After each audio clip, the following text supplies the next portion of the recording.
여러분 안녕하세요. 오늘도 그레이트 시니어 채널을 찾아주셔서 감사합니다.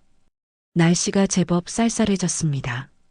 이제 본격적인 겨울이 올 것 같네요. 옷장에서 따뜻한 옷을 꺼내둬야 하겠어요. 옷으로 몸을 따뜻하게 할 수 있고 따뜻한 차를 마시면 하루 종일 따뜻하게 지낼 수 있습니다. 매일 마시는 물과 차는 어떻게 마셔야 좋을까요? 이번 영상 주제는 바로 충분한 수분 섭취는 어떻게 해야 할까? 입니다. 구독과 좋아요 꼭 누르셨나요? 그럼 영상 시작합니다. 물을 안 마시고 커피나 녹차만 계속 마시면 어떨까요? 결론부터 말하면 물이 기본, 커피와 차는 보조가 좋습니다. 우리 몸은 하루 종일 물을 씁니다. 체온 조절, 혈액순환, 노폐물 배출, 소화까지 물이 필요합니다. 목이 마를 때만 마시면 늦습니다. 갈증은 이미 몸이 물을 달라고 신호를 보낸 상태입니다. 그래서 하루에 여러 번 조금씩 자주 마시는 습관이 좋습니다. 한 번에 많이 벌컥보다 천천히 나눠 마시면 속이 편합니다. 커피와 녹차에도 좋은 점이 있습니다. 커피의 클로로겐산, 녹차의 카테킨은 항산화에 도움을 줄 수 있습니다. 하지만 카페인이 들어있다는 점을 잊으면 안 됩니다. 심장이 두근거리거나 잠을 방해하고 속을 자극할 수 있습니다. 특히 저녁 늦게 마시는 카페인은 숙면을 방해합니다. 밤에 뒤척이면 다음날 컨디션이 더 나빠집니다. 그럼 물, 커피, 차를 어떻게 조합할까요가 궁금하지요? 원칙은 물의 비중을 가장 크게, 나머지는 소량으로입니다. 예시를 드려볼게요. 하루 7에서 8잔을 기준으로 물 4잔에서 5잔, 커피 1잔, 차 1잔에서 2잔 정도입니다. 카페인에 민감하시거나 속이 예민하시면 더 보수적으로 가세요. 커피를 1잔 이하로 줄이고 물과 무카페인 차를 늘립니다. 무카페인 대안도 좋습니다. 보리차, 현미차, 루이보스, 캐모마일은 카페인이 거의 없습니다. 집에서 끓인 차는 위생을 위해 냉장 보관하고 가능하면 3일 안에 드시는 걸 권합니다. 헛개나무처럼 기능성으로 알려진 차는 주의가 필요합니다. 간이 약하시거나 약을 드시면 꼭 의사와 상의하세요. 이제 하루 루틴을 만들어 보겠습니다. 여러분 일상에 바로 넣을 수 있게 시간대별로 드릴게요. 기상 직후 물 1잔으로 몸을 깨웁니다. 잠자는 동안 빠진 수분을 가볍게 채워줍니다. 아침 식사 후 물 1잔으로 소화를 돕습니다. 커피를 드신다면 이때 소량으로 드세요. 오전 중간 휴식 시간에 물 1잔을 더합니다.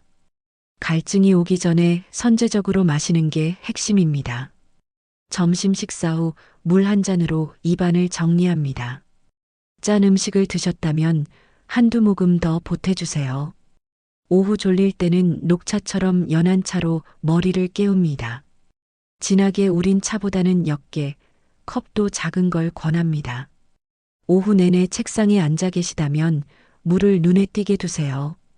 보이는 곳에 있으면 더 자주 손이 갑니다. 운동 전후에는 각각 반 컵씩 보충합니다. 숨이 찼을 땐 한 번에 벌컥보다 조금씩 나눠 마십니다. 저녁 식사 후에는 물 1잔으로 정리합니다. 늦은 시간 카페인 음료는 피해 주세요. 취침 2시간 전부터는 양을 줄입니다. 밤중에 화장실로 자주 깨면 깊은 잠을 방해합니다. 이제 몸 신호를 읽는 방법을 알려드릴게요. 소변색이 진하면 물이 부족하다는 신호일 수 있습니다. 입이 자주 마르고 두통이 잦으면 의심해 보세요. 물을 나눠 마시며 반응을 살피는 게 좋습니다. 속이 쓰리거나 더부룩한 날은 카페인을 쉬어주세요. 따뜻한 물이나 보리차로 바꾸면 한결 편안합니다. 고혈압이나 심장이 두근거리는 분은 더 조심하세요.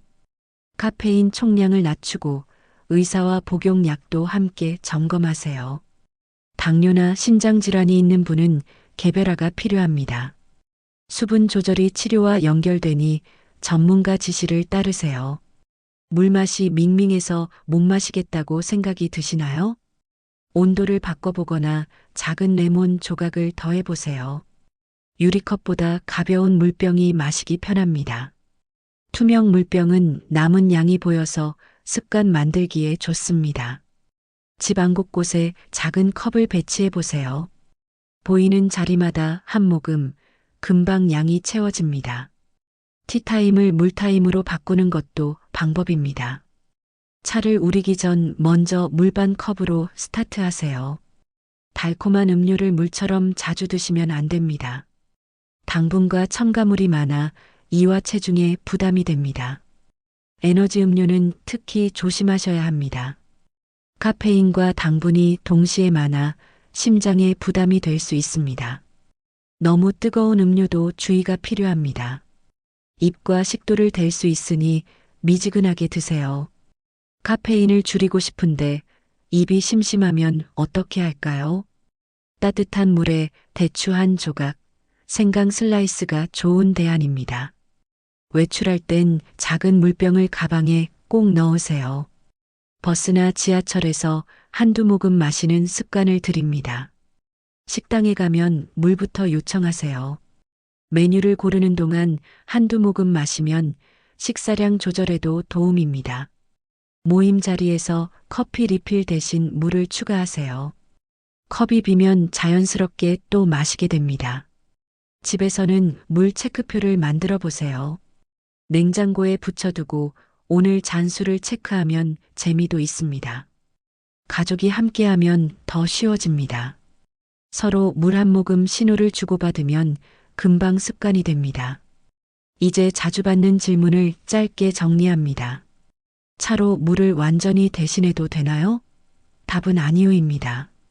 하루에 정확히 몇 잔이 좋나요? 개인차가 있습니다. 소변색, 컨디션, 활동량을 기준으로 스스로 조절하세요. 밤에 자꾸 깨요. 저녁 카페인을 끊어보세요. 물은 저녁 식사까지 채우고 취침 전엔 조금만 드세요.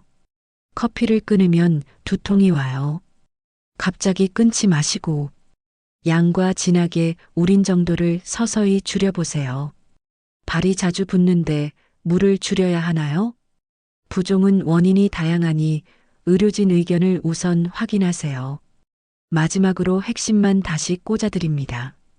물 먼저, 카페인은 보조, 늦은 시간은 무카페인입니다. 여러분의 목표는 완벽함이 아닙니다. 하루에 물 한 잔 더 이 작은 한 걸음이면 충분합니다. 지금 손 닿는 곳에 물을 두세요. 지금 당장 물 한 모금, 우리 같이 시작해 봅시다. 오늘 내용이 여러분에게 생활 속 한 가지 변화를 만들길 바랍니다. 여러분의 내일 컨디션이 오늘보다 더 가벼워지길 응원합니다. 영상 끝까지 시청해 주셔서 감사합니다.